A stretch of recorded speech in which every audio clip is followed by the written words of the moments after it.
Hello, everybody, and welcome to Calls. This is the 2022 Sanderson Farms Initial Research Show. Congratulations to the Americans. They won the Ryder Cup in spectacular fashion, setting a new record for points accrued in the current format.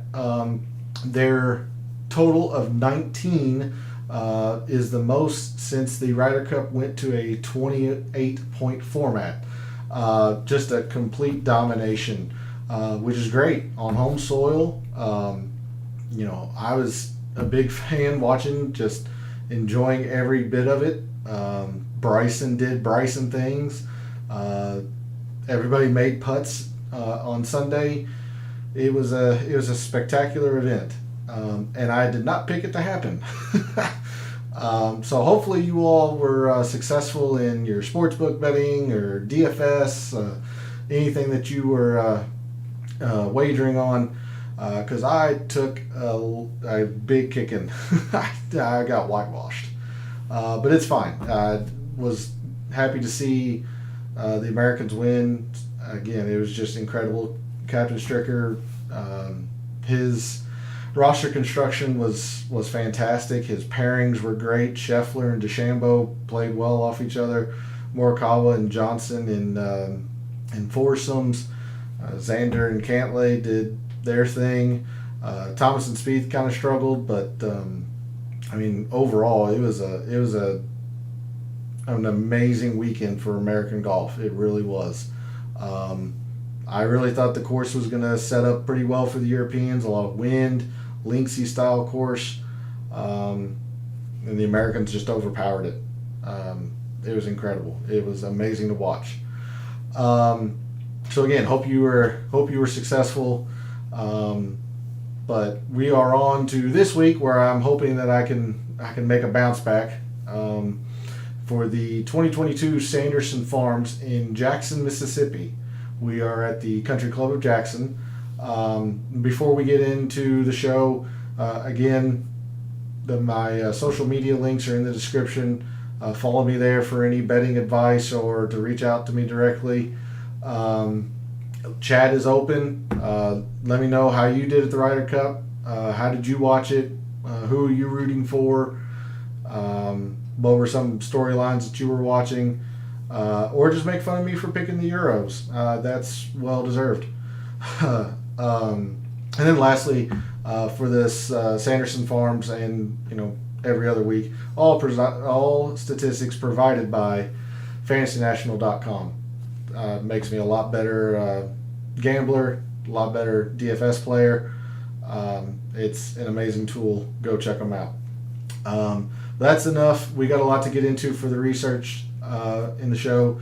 So this is the 2022 Sanderson Farms Initial Research. And we're going to start a little bit different. We're not going to start with Fantasy National. This is last year's... sorry, let my camera get focused in there. This is last year's tournament fact sheet for the Sanderson Farms. And I checked the site right before I went live. They still don't have the fact sheet for this year up yet. I'm hoping they do tomorrow.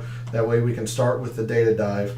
This should give us a pretty good idea of how the course will get set up, with one discrepancy, and we'll get into that. But this is a John Faught, I think I'm saying that right, and Mike Gogol redesign in 2008. The course actually opened, I believe, in 1917. This is a redesign in 2008. One of the things here that I find interesting, the course has a Don Ross look. Arguably greens that are top 10 on tour and yada, yada, yada. I am not going to confirm or deny that conjecture. If it is indeed a Don Ross kind of look and feel to it, we can check and see if guys who normally play here do well here and do well on other Don Ross designs. So it'll be interesting to see. I bet we're going to save most of that for the data dive tomorrow. But if it indeed does have a Don Ross feel and there's a lot of crossover success between courses, then we can at least filter on Don Ross using Fantasy National. The Sanderson Farms has been playing at the Country Club of Jackson since 2014, so any historical data that we look at will be consistent. Don't have to worry about jumping courses and such. One of the big things I always like to know, greens, we're on Bermuda, which is going to be no surprise. Down south, we're in the southern part of the country. Bermuda is prevalent there. A little bit of zoysia, but most of the greens, I'd say 95% of the greens down in southern states and areas are Bermuda. So the setup, at least last year, was a par 72 at 7,400 yards. And this is the discrepancy that I've seen, at least according to Fantasy National. We'll get into it, but Fantasy National does not have the yardages that long. If it is indeed this long again this year, that's a pretty long course, over 7,400 yards. If you're familiar with Fantasy National, you'll know that that's kind of a cutoff point. Sorry, let me make sure I have chat up. Kind of a cutoff point for a filter that they use. So Fantasy National has this listed as under 7,400. So when you apply that filter, Country Club of Jackson doesn't come up. So that's why I'm really anxious to see what tomorrow says. But even if it's on the 7,300 side, this is still going to be a long course. So we're definitely going to want to look at longer courses and see how players fare and such. The Stent Meter, which I always appreciate seeing, is between 12 and 13. That is fast. That is very, very fast, including last year when it was classified as lightning. So very fast greens. This is generally a fast and firm course. We'll see the difficulties with that here in a bit. The average green size is 6,200 square feet. That's slightly bigger than the tour average. I believe tour average is about 6,000. So 6,200, slightly bigger than average. It can lead to some interesting statistics, but I think there are reasons for why they are here at Country Club of Jackson. So always good to see that. There are 56 bunkers and 7 water hazards on the course, which come into play on 5 holes, which is, that's good to see that, if guys aren't striking it well right now off the tee or with their approach, that there's trouble that they can get into. So I always enjoy seeing, getting a feel for the course and a pure numbers and layout wise, kind of an overview before digging into some of the data. So that is the tournament fact sheet from last year. Again, take it, I don't want to call it gospel per se. I'm anxious to see this yardage, but I agree with basically everything else. This Stent Meter, this course generally plays fast on the Stent Meter. Greens, a little bit larger than the average tour event. So good information there. So now let's go to Fantasy National, and I am going to bring up the time frame of last 12 months. Since I've been working with Fantasy National, or using it now for a little while, I am starting to really enjoy this time frame. When you get down into, say, a very small sample size of you applying multiple filters and such, some of those rounds can come, 2017, 18 and such, and I've just kind of been using the last 12 months as a generic baseline. And anyone who's followed me knows that I usually do last 36, last 24. I'm going to do last 36, but especially since we've got this this baseline, this cutoff here, and just kind of going through a just a overview, a top down, just pure basics here. We have Seamus Power, Sam Burns, Matt Wallace, Mito Pereira, and Sungjae M as our top 5 strokes gained total. Sorry, I'm reaching for my Gatorade here. Um, and then Shez Reavie, Keegan Bradley, Kevin Streelman, Aaron Wise, and Taylor Pendrith in your top 10 with Sergio tied for 10th as well. And Sergio is the only Ryder Cupper that I have seen in the field. Do I think he plays? Yeah, I do, because he's your defending champion. Now, what kind of shape's he going to be in after a pretty long, grueling week and a half? I mean, he played very well. He was 4-1. Him and John Rahm were 4-0 in the team sessions. Then John Rahm and Sergio both kind of got whipped Sunday in the singles. But Sergio held his own. Clearly, Rahm was doing Rahm things, making 60-foot putts and striking it well. But Sergio held his own. He by no means just rode John Rahm's coattails. He was a contributing factor to those wins. But as I said, he's the only Ryder Cupper that I see. Now, I do see a few other notable names. Zach Johnson, one of the vice captains for Captain Stricker. You got a lot of the Korn Ferry guys here. You got Siwoo Kim. I believe there's one other kind of bigger name. Yeah, Matthew Wolf's here. So interesting field we have here. So again, that's the strokes gained total for the last 36. Just like I said, a very simple view. No filters, no nothing. I think one of the first things that I like to do in Fantasy Nationals, I like to get an idea of the course breakdown. So you got the Country Club of Jackson here, and as we said, it's a par 72. There are certain holes that can come up and bite you. I mean, there's 2/10 over par here. You got some 1/10 over par here, but there are a lot of birdies out here. 21%, 40%, 24, 37, 1/3, a little over a third. Now the one thing is, there aren't a lot of eagles. There's the highest eagle hole, 2.3%. There's a few there, but it's not a real eagle course for the par fives and such. But there's a lot of birdies, so you're gonna have to really, really, really get your birdies here. If you're scrambling for pars, you're losing a lot of strokes to the field here. If you're doing that, you just got to go out and get it. It's itch. There's a lot of birdies here. It's a pretty easy course. I wouldn't say it's the easiest, but it's a pretty easy course, and we'll see some data that backs that up here in a bit.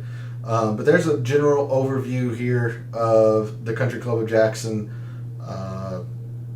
Again, there's not a lot to it. You've got a decent length par 5. You got a couple long par 4s here. Actually, the toughest holes aren't even the longest par 4s. Certainly, the third toughest hole is the longest par 4 at 505. But you've got a short par 5 here at 554. You do have a couple long par 3s, 214, 223. You've got a 600-yard par 5. So I mean, there is some distance on this course, but nothing. Not overcomable or whatever phrase you want to use. I mean, there's a drivable par 4 here, a fairly short par 4 here. I was pretty happy with the way I evaluated the Ryder Cup. Now, granted, it led me to thinking that the Euros would win. Sure, and you can laugh all you want at that. Feel free to jump in chat and make fun of that, but I really felt good about it, especially considering how important putting was this past weekend at the Ryder Cup. And for example, I was pretty high on Paul Casey, but looking back, he was pretty low. I think 21st maybe out of 24 in the field in putting, and it came to fruition. He really struggled on the greens. I don't remember him making anything significant. To a lesser extent, Jordan Spieth and Justin Thomas had their struggles on the green. So I really felt good about how that came out. I knew the drivable par fours were going to be a big factor. At least they were in previous PGA championships at Whistling Straits. Those came into fruition. Hole number 1 in singles, Bryson DeChambeau drives the green, makes the putt, eagle. There's a guaranteed one up, basically. The 6th was drivable pretty much all week. I think the 12th might have been a little bit too. So, again, I really felt good about the analysis or the reason that the course was going to play the way it was. It just led to an incorrect conclusion on my end. Simple as that. So, again, I really thought it was going to, the wind was going to pick up. It was going to be linksy, favoring the Euros. Now, Shane Lowry, he played pretty darn well. Tyrrell Hatton played well. I was surprised by Rory's struggles, that's for sure. But anyway, I say all that mainly about the putting, really. Mainly about the putting, because we saw how important it was more important than the strokes gained approach at Whistling Straits. And when you come down to this graph, it's the same thing here. Putting is such a big factor here at the Country Club of Jackson. The greens are a little bit larger. We'll see, in a chart here in really soon that greens in regulation are pretty common. So if everybody's hitting the greens, people who are making putts are gonna win. Putting's more important than approach here. Off the tee and around the green, somewhat important. And that's the top 10. When you filter for top 5, that disparity grows quite a bit. And you go to the winners, it is a lot. It is a massive difference, putting to approach, putting to everything, really. So it is so important here at the Country Club of Jackson that your putter is on point. Moving down, average strokes gained by hole by par, par 5s. You got to get your birdies on the par 5s. I mean, to a lesser extent, the 3s and the 4s, because it's a pretty easy course, but par 5s, got to take advantage of them. They might not be eagles. There might be 1 or 2 here and there, but, you got to birdie the par 5s here. So we're definitely going to look at some birdie or better trends, easy course trends, stuff like that. Hole composition.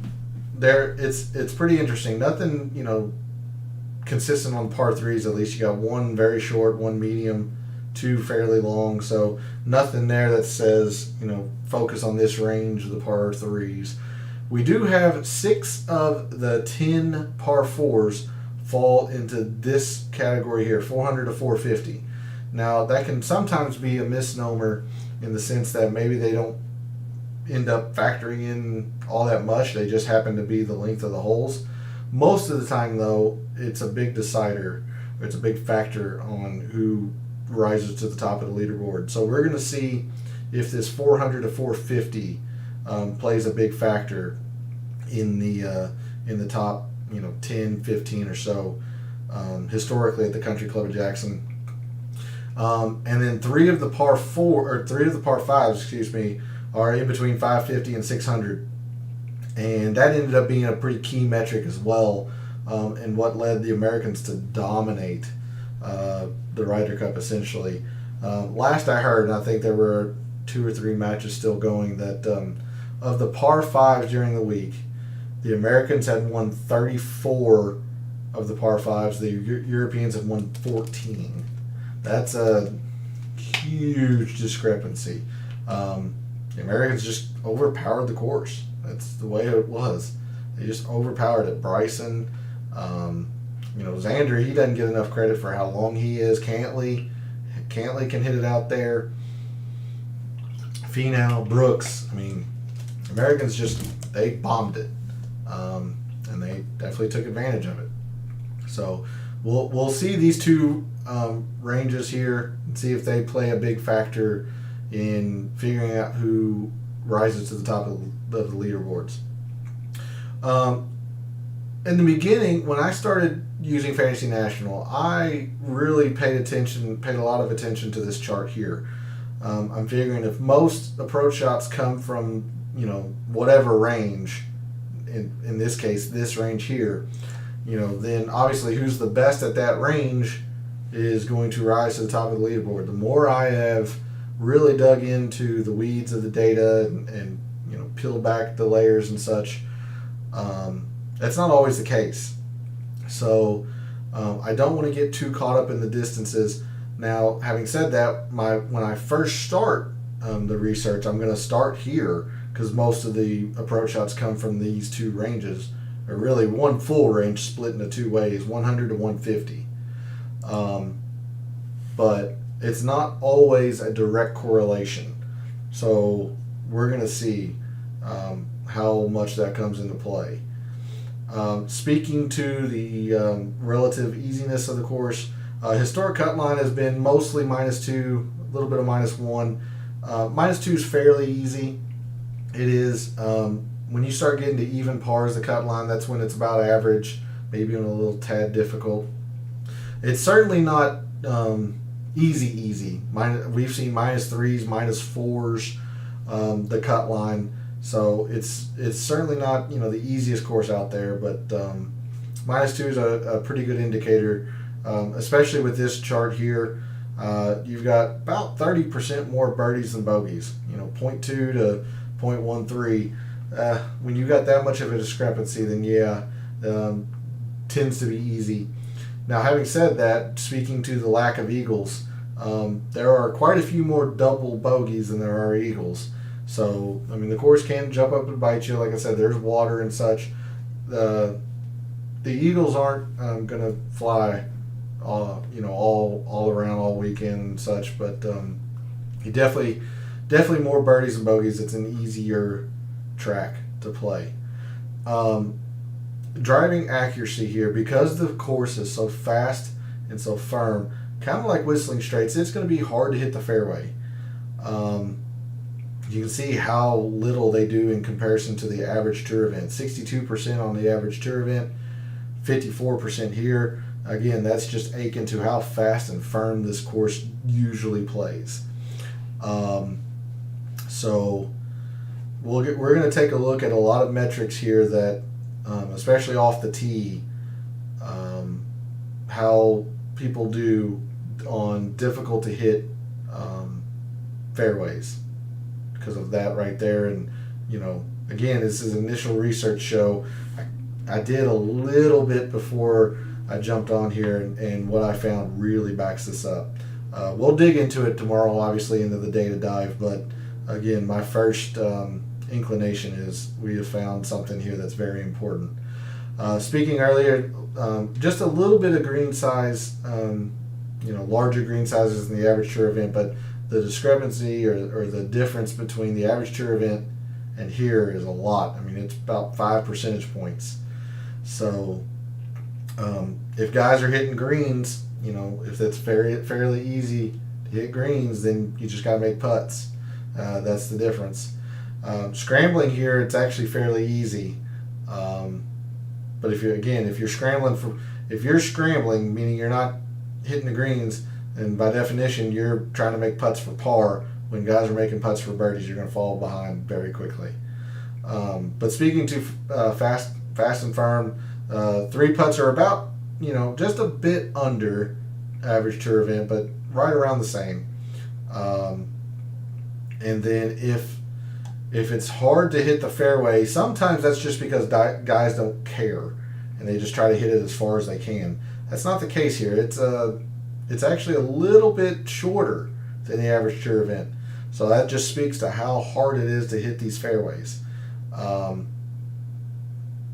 Certainly guys are going to have to hit driver. They're not clubbing down just to hit fairways. They're going to have to hit their driver and find fairways. So off the tee is going to be a pretty important metric, I think. Now, these are only slightly bigger greens, but because everybody's hitting the green in regulation, the proximity you would imagine to be higher. than the average tournament event, and it is. But this is a fairly substantial amount when in all things considered. You've got 30.5 feet of average proximity here to 28 3/4. You're saying that's only 1 3/4, basically 2 feet. That doesn't sound like much. It really is. That's a bigger discrepancy than what you see on tour, especially for the whenever a course is longer or further away than the average tour event. That really speaks to to the fast and perhaps it's fast and firm. Guys aren't getting the reaction on the greens, or because they're not hitting fairway, they're not able to control their spin. Therefore, things are rolling out further. There's a lot of factors there. Again, the greens, they're just slightly larger, so guys are hitting the green in regulation, but just further away. A lot of factors there. A lot of factors, but we're going to see if proximity plays any kind of indicator, because it was a little bit of one at Whistling Straits. The guys that just gave themselves any kind of look for par, any kind of look on the green, birdie, par, whatever. They were generally the successful ones this past week and weekend. But there's kind of a overview, course breakdown of the Country Club of Jackson. Next thing I kind of want to do is let's look at past course conditions. And this is why I had some issue, or not necessarily an issue, but you'll see the discrepancy. Last year, they laid it out on the fact sheet at 7,400 yards. Well, Fantasy National has it listed from 72 to 7,400. Now, Fantasy National doesn't give the exact yardage. So, I mean, this very well could be, 73.90 and just miss that cutoff. Even so, though, you don't like to see that disparity. So, I'm really anxious to see what the tournament fact sheet comes out with tomorrow when we start the Data Dive show, and see what it says. But the rest of the course is pretty darn consistent. Scoring relative to par, you can see average to easy.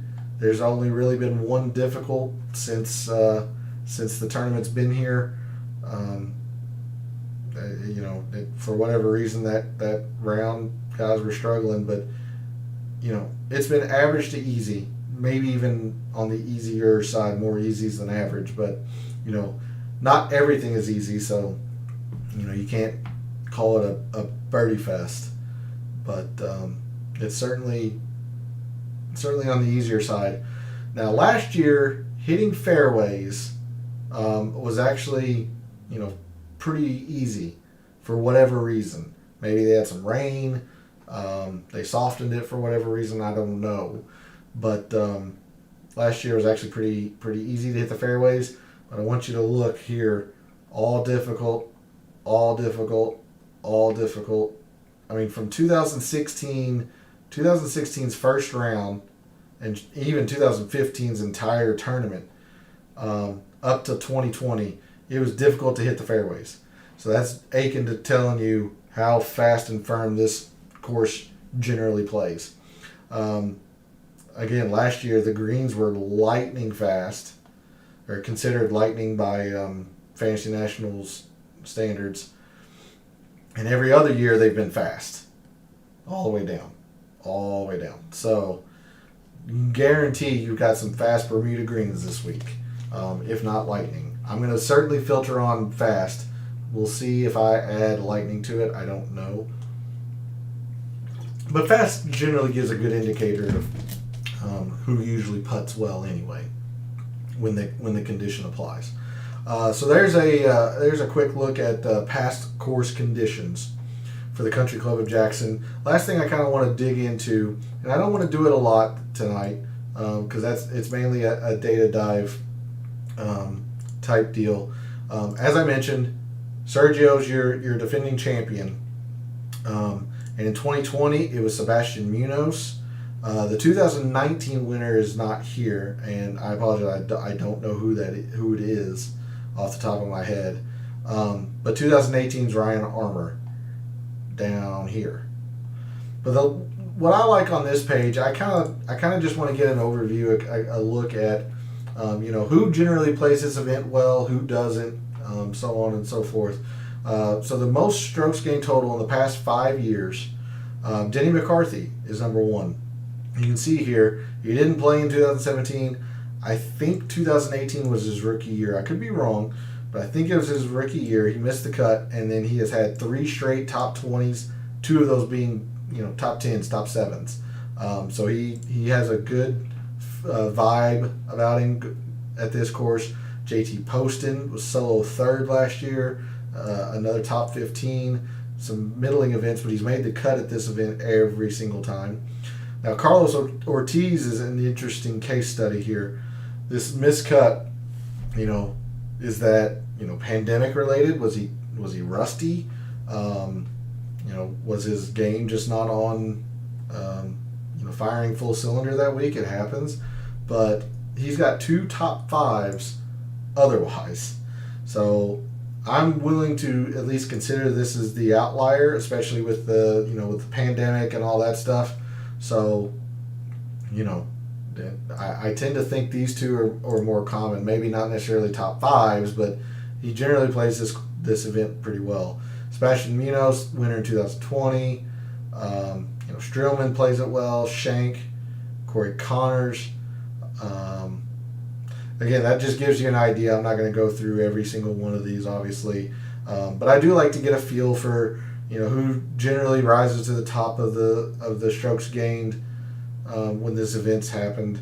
Sergio's only played it one time and won it, so chances of him going back to back aren't great, but he certainly liked what the course presented to him last year.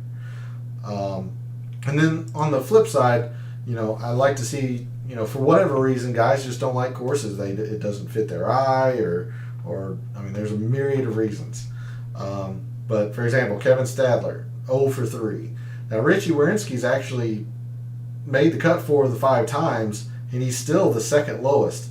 That's how bad he has played this course generally. Brendan Todd, 0 for 3. Normally a good putter, so that's very, very interesting why he's missed the cut 3 times. Let's actually look at Brendan Todd to see if anything really jumps off the page here. His Bermuda is fine. He generally plays better when it's easy. So those are 2 factors there that says that he should probably be pretty good at this. Now, generally speaking, they've had calm wins. I'll bring up that tab again. Calm to moderate, but mostly calm. He generally plays his best in the wind, so maybe that's something. But I wouldn't think it would cause such a drastic difference between putting performance and normally and here. But when we filter for the Sanderson Farms, there are actually 2 more rows. You can see the 4th row here where the mouse cursor is. There's actually 2 more rows. I apologize, it's getting cut off. But that's 2015 and 2013. How much do we really want to gauge into that? But you can see here, 2019, 2017, 2016, -1, basically -1 and barely positive. And he's just played this event awful. Just atrocious. So for whatever reason, Brendan Todd just does not like this course. 4 of the 5 events here are miscuts. Now the bottom one that you don't see at all, he actually was top 15. So take that for what it's worth. But 4 straight miscuts of this event, it says something. It really does. It says something. Martin Trainer, 0 for 3. Kramer Hickok, 0 for 3. Tyler Duncan. So I do like to get a general feel for who plays this well, who doesn't, and etc. You'll notice a lot of guys just haven't played it. These are, this being the 2nd event of the, wraparound season. You're getting a lot of the Korn Ferry guys, the graduates. There are some bigger names here. Brendan Steele, he's a consistent I won't say force, consistent presence on the PGA Tour. Matt Wallace, Matthew Wolff, Gary Woodland, they're all here this week. Now, certainly maybe not headliners, but Matthew Wolff, he didn't have the greatest of years in 2021, but 2020 you can't argue with. So he's probably, him and Sergio are probably the big two in this field this week. So by no means is this an alternate field level of competition. You've got some professionals of some good players here. And again, I don't want to get too far into it, but let's kind of take a look at last year especially, and we'll dig into it in the Data Dive show when we look at more previous years than just the one before. But here's the strokes gained. In fact, let's actually go by leaderboard. So you can see the conditions up here, again, drastically different than what it normally is. Normally the fairways are difficult. This is average to easy, so that's consistent. Sergio went minus 19. For me, minus 20 is kind of that magic number where a course really starts to get easy, and he only missed it by one stroke. So yeah, I think it's pretty darn easy. Let's just kind of take a look here. So minus 18, minus 21. So yeah, course plays easy. It does. It just plays easy. Gotta get your birdies. But you see here, Sergio, Keegan Bradley, consistent, presence. PJ Tour, Charlie Hoffman, Cam Davis, Denny McCarthy. There's him. Stuart Sink last year, he had won the Safeway, which is now the Fortinet, and then played well the next week here at Jackson. So always good to see kind of how things played out. Now we'll take a look at the strokes gained. Off the tee, pretty, fairly important, but it's surprising because that graph didn't really emphasize it. And I'll show you why here in a bit. But off the tee, you do have a couple of negatives, but I would basically call it field average. You have some pretty high marks here. Sergio led the field and off the tee, so maybe there's a little bit of something there. Approach, we saw it was the second most important, up there with putting. DeFew was the leader, top 15. Villegas, top 25. There's your winner. A top 6, top 15, a top 6. So approach still matters here. Approach definitely matters. Around the green, not so much. You certainly have guys that are positive, but there's a little bit of red in here, so it's not nearly the factor. But look at this putting. I mean, you got 9.2, 8.5, 7. Oh, shoot, get off there. Almost 4.5, 4, 6.5. Now, you do have two negatives here, but this goes down to 16th, and you got 3 more here that are extremely high. I mean, shoot. Maverick McNeely, 11 strokes. 11! What the hell? Must have made everything. Did he even miss a putt last year? Now, granted, the rest of his game was shit. 11 strokes. Good Lord. So, I mean, guys, you see how important putting is. Whew, 11 strokes. Good Lord.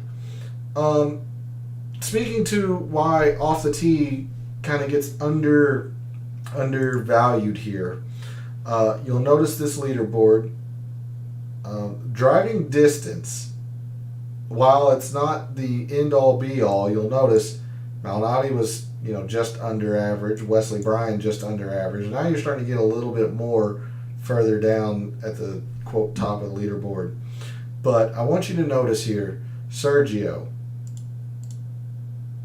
He's one of the few that was positive in distance and fairways. Norlander barely positive, but very positive in the fairways. Sung Jae, positive. Scott Stallings, positive. These are, here's a fourth, here's a fourth. Sung Jae wasn't great. Tied for 28th. I imagine putting or approach really kind of killed him. Stallings, tied for 6th. Sergio, your winner. You sort of, again, there's a lot of correlation here. So the further, this is going to be obvious statements are obvious, but the further you can get on this course in the fairway is really going to be your bread and butter this week. If you can do both driving distance and fairways gained, it generally leads you to more success than not. I kind of overlooked something or skipped something, and I apologize. I'm going to jump back to the historic conditions because I just remembered. If guys are missing the fairways but still hitting the greens, there's the reason why. You've got a lot of times things will be classified as as long rough. It's difficult to play out of. This is not average here. There's been years where it's been short, average short. So the rough here at the Country Club of Jackson is not nearly as penalizing as other courses. So guys might not be as afraid to run it through the fairway. But again, speaking to that course breakdown, if you are in the rough, you're not able to control your spin. So you're further away, meaning you're putting even more pressure on your putter to make putts. So obviously you want to be in the fairway, but with the rough being average to short, it's not nearly as penalizing. But I had seen this correlation. A lot of times, you would think this would be a correlation every time. It's not all the time. It really isn't. Guys will just try to bomb it if they're not afraid of the rough, or if it's severely penalizing, they really club down and hit their fairways. But here you kind of have to do both. The course is long enough where you're going to have to hit driver, and then again, speaking to the greens and being unable to control spin and all, got to be in the fairway. Take a quick look at birdies and bogeys. Obviously, the more birdies, the higher up on the leaderboard. But there's not a lot of eagles. You can see here. I think these two are the leaders, 2.6. Yeah. So if I just take a quick gander, so this is probably 1 eagle on the week. 2. This is my guess. I don't know. 3 and then 4. So certainly, like Keegan Bradley, he didn't have a lot of birdies, but he had the most eagles, and he was avoiding his pars when he had to. That was his method of success. Whereas you come down here to Sergio and Malnati, they maybe have 1 eagle, but they made their birdies. I think that was second, third highest. Yeah, tied for second highest. Speaking of Maverick McNeely gaining 11 strokes on the green, well, that's gonna help your birdies. But yeah, you can see on an easy course, you gotta get your birdies. We'll look at the par threes. I doubt there's anything consistent here, and there's not. You saw that there was 1 very short, 1 medium, 2 long. Not a lot spoke to it. And you see there's a very good hefty green and red. It's almost a 50-50 split, so nothing jumps off the page at me that would signify, you kind of want to look at this statistic, further. Whether it's par threes, the short par 3, the long par 3s, whatever.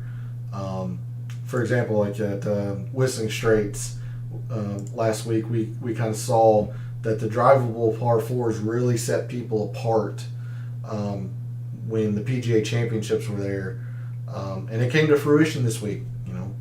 Bryson, obviously.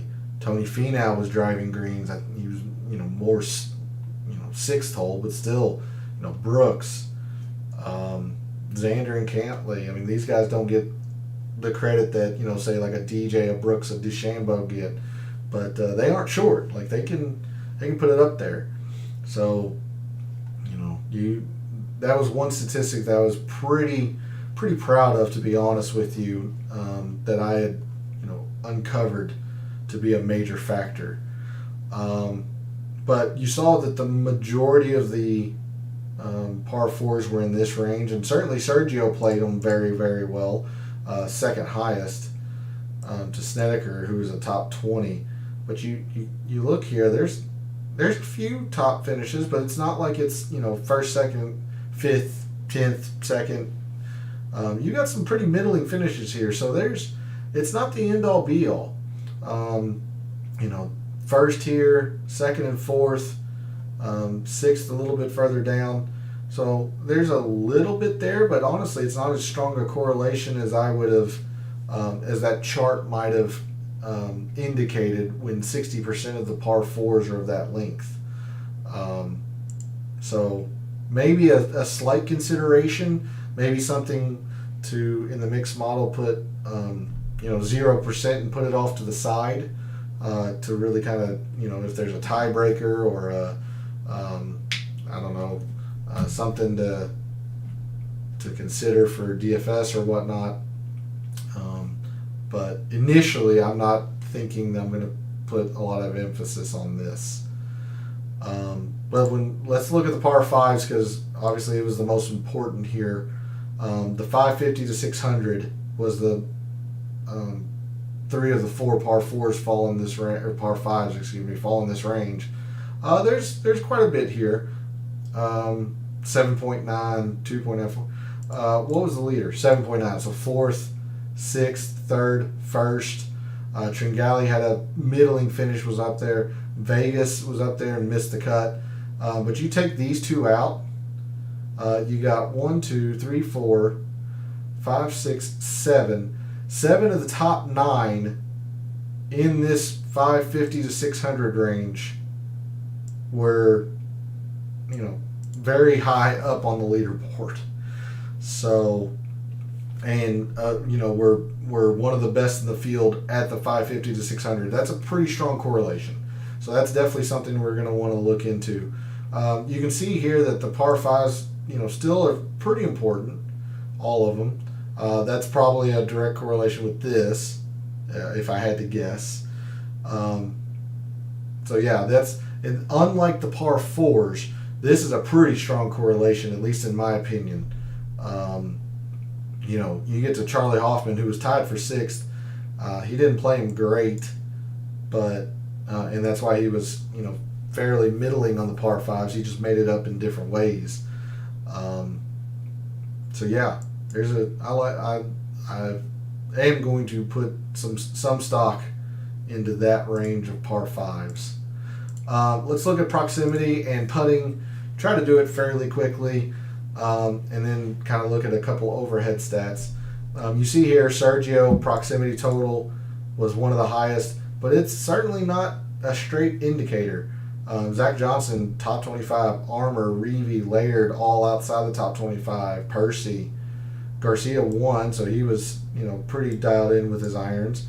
Hoagie, there's not a lot of high finishes up here for the proximity.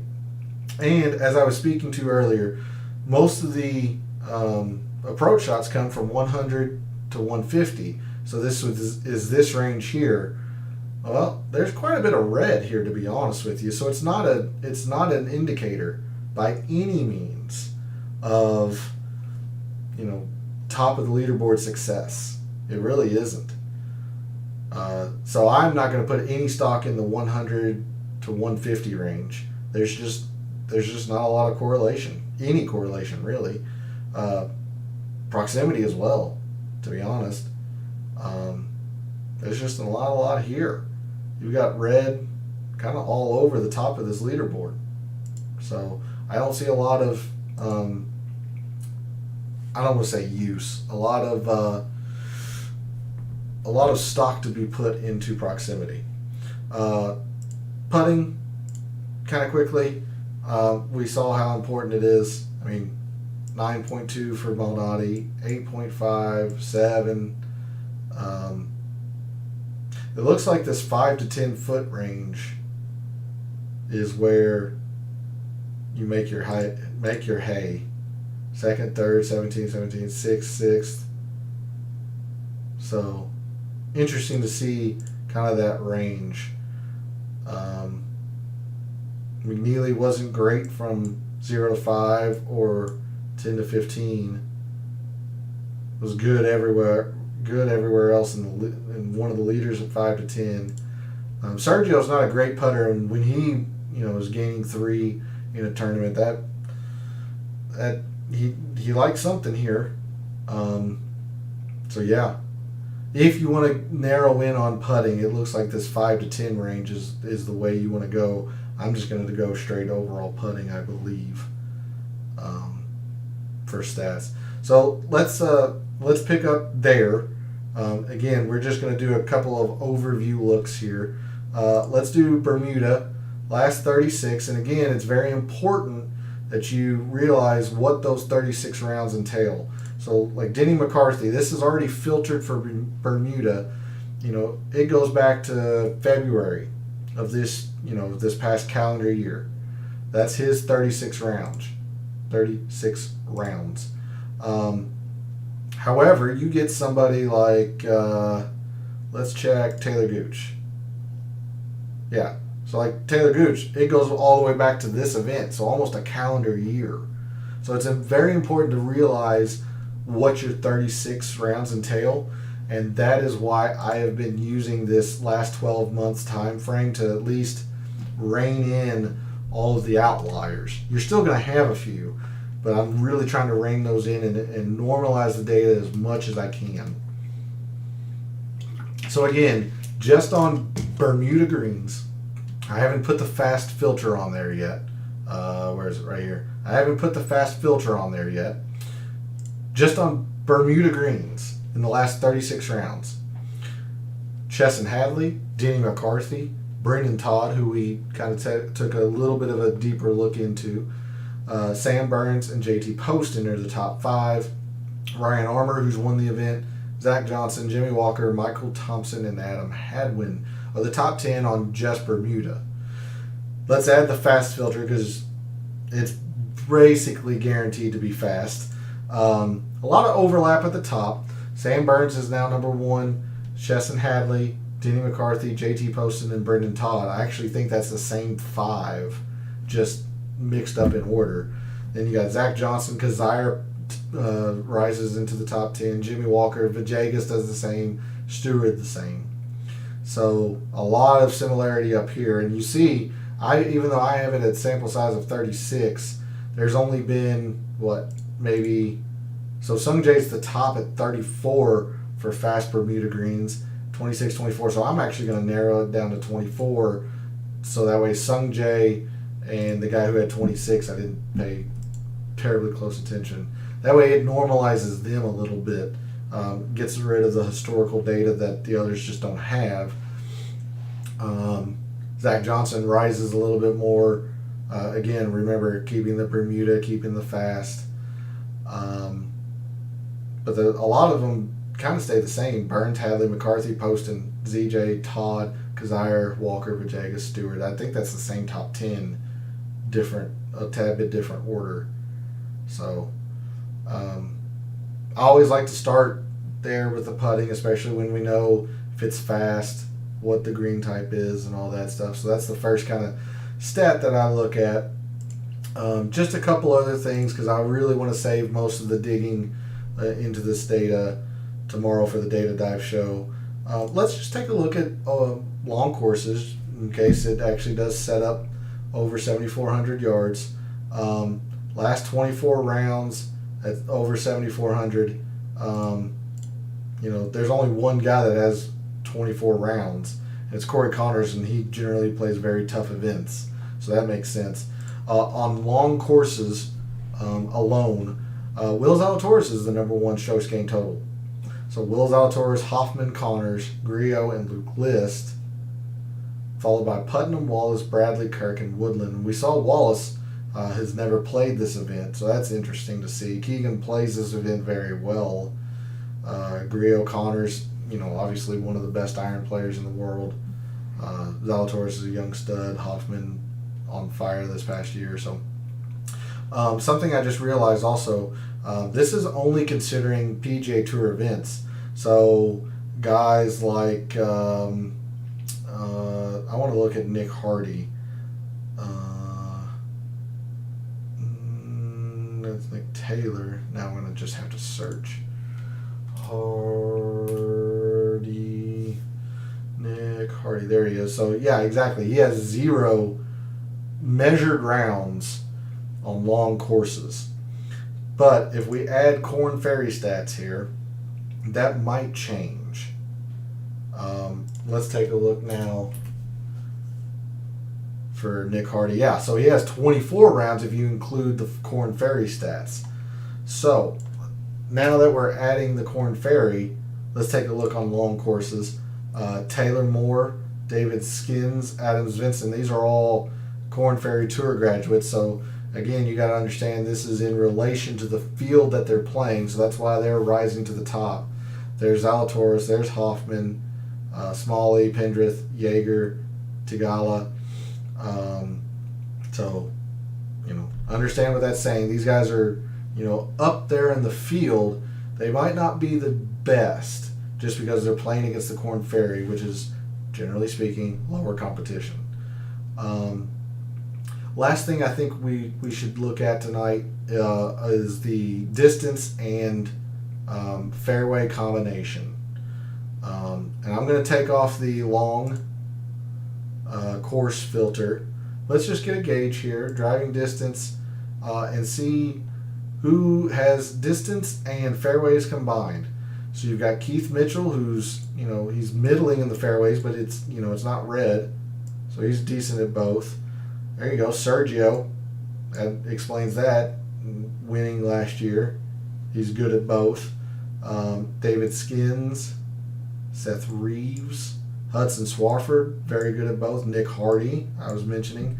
Mito Pereira, somebody I'm very high on this year. I expect him to make pretty big waves, to be honest with you. Him and Joaquin Niemann represented Chile very, very well in the Olympics. And the last thing, let's add that hitting fairways difficult, and now see who has the distance and the fairways. So Taylor Pendrith, longest in driving distance when the fairway is difficult to hit, and good at fairways. So there's a name for you. Look at this, Mito again, 21st and 14th. Nick Hardy, 23rd and 32nd. Taylor Moore, 42nd and 7th. So good names there. I'm hoping we get some pretty good odds on these Korn Ferry guys. I'm going to go back to the just kind of strokes gained overview look here. Take that off. I think that's the only filter I have on there. Yeah. So again, guys, Mito right now is the leader in strokes gained total because I'm including the Korn Ferry stats. But I'm hoping we get a 40 or 50 to 1 on Mito. I'd fire the trigger on that a lot. I imagine Seamus Power is going to be one of the upper end favorites, maybe 25. Pendrith, I'd love to get price on. Sergio is going to be close to 10 to 1, maybe even a little lower. Sam Burns, same way. So I'm hoping we get some odds here, like Mito 40 to 50. Nick Hardy, who has popped on a few of these driving models. Sung Jae, if he's anywhere 30 or above, I'm going to fire the trigger. I love the talent. I believe in the talent. Bermuda is his best surface. Generally plays best when it's calm or even moderate. So if he can pop with his putter, look at there, 3rd at the BMW when he popped with the putter. 47th at the John Deere because he was not good around the green. He was not good off the tee, and that's generally his strength. That and the irons. The reason I'm so high on Sung Jae, the irons are coming back. The irons are coming back. So he puts it all together like he did at the Rocket Mortgage, high finish. Puts it together like at the BMW, high finish. The talent's there. And again, You'd rather be early on a guy than late. Always want to be early on a guy than late. So I'm going to be on Sung Jae almost every week until the odds correct themselves. So I'm hoping we get like a 30-1 on Sung Jae, maybe even higher. If it's lower than 30 though, it's going to be hard for me to pull that trigger until he really fires one in there where he's. Well, I mean, he did it at the BMW. Shoot, I don't know. It kind of depends on the other odds around him too. So, but that's going to do it for the initial research show. Hopefully, you all found something that that strikes your fancy, or you want to take a look at tomorrow. Again, in the comments, let me know, how'd you do this week at the Ryder Cup? Were you a fan? Did you have money on the line? How'd your DFS go? Yeah, I just kind of want to hear your experience with it. I was just a fan. Yes, I played DFS and got my ass kicked, but I didn't put any sportsbook bets in. I just kind of wanted to just enjoy it as a fan. Comment below or reach out on social media. What do you want to look at this week? Especially in the Data Dive show tomorrow. What do you think is going to play? What's a narrative that you think is going to come to fruition? Maybe some early leans or early fades. So just reach out, let me know. But that's going to do it for the research tonight. For this past weekend at the Ryder Cup, any bets you've made tonight for the upcoming week and tomorrow and every other day, may all your bets be profitable.